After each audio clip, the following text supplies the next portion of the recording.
Presiden memberikan update briefing tentang berbagai perkembangan terbaru yang terjadi di dunia, khususnya berkaitan dengan yang selama ini sudah menjadi perhatian banyak di antara kita, yaitu mengenai yang paling mutakhir tentunya perkembangan perang maksud saya,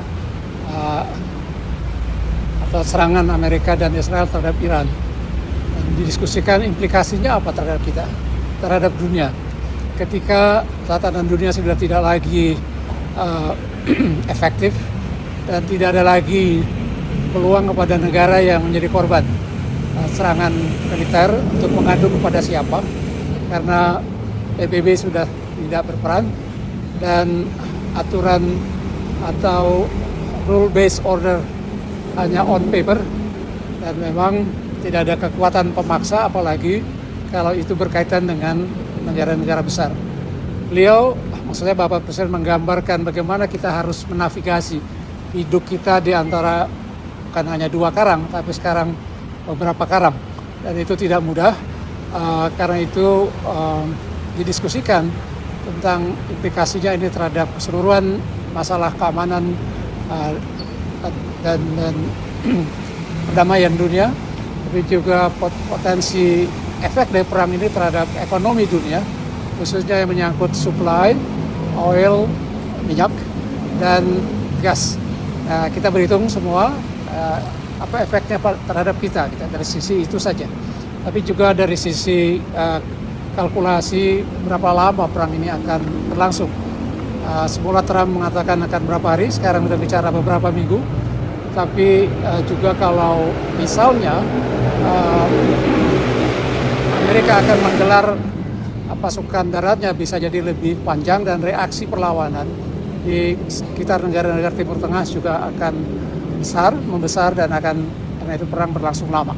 Ini persoalan atau dilema yang kita hadapi, inilah dihadapi oleh banyak negara, bukan hanya kita sendiri.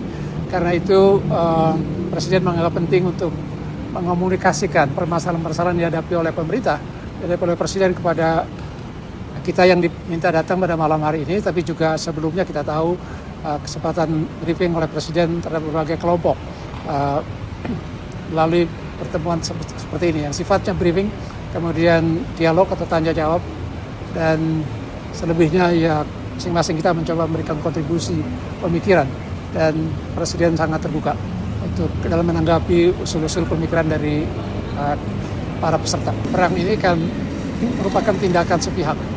Bukan perang, ada perang yang dimandatkan oleh PBB.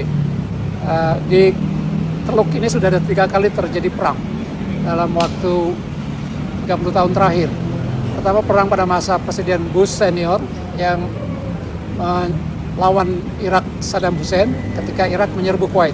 Yang kedua, perang 2003 ketika Bush Junior melakukan agresi terhadap Irak dengan tuduhan Irak memiliki senjata pemusnah massal. Ini yang ketiga. Jadi tragis memang kawasan ini menjadi lahan perang dan perang-perang besar yang membawa dampak besar bagi dunia, karena sumber minyak dan gas banyak berasal dari wilayah ini. Itu yang juga kita harus berhitung. Dampak terhadap kita apa?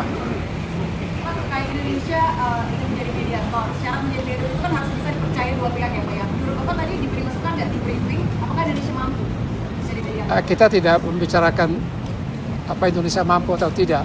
Itu kan pemikiran awal. Dengan kata lain, untuk menjadi mediator kan harus juga ada penerimaan dari dua pihak yang bertikai. Dan kita belum lihat tanda-tanda itu. Di mana? Kita bahas, tapi juga dalam konteks perkembangan mutakhir. Apakah dengan perang yang berkecamuk di Iran ini akan melemahkan kemungkinan melemahkan posisi dan mandat BOP? Kita akan berhitung lagi dari sisi itu.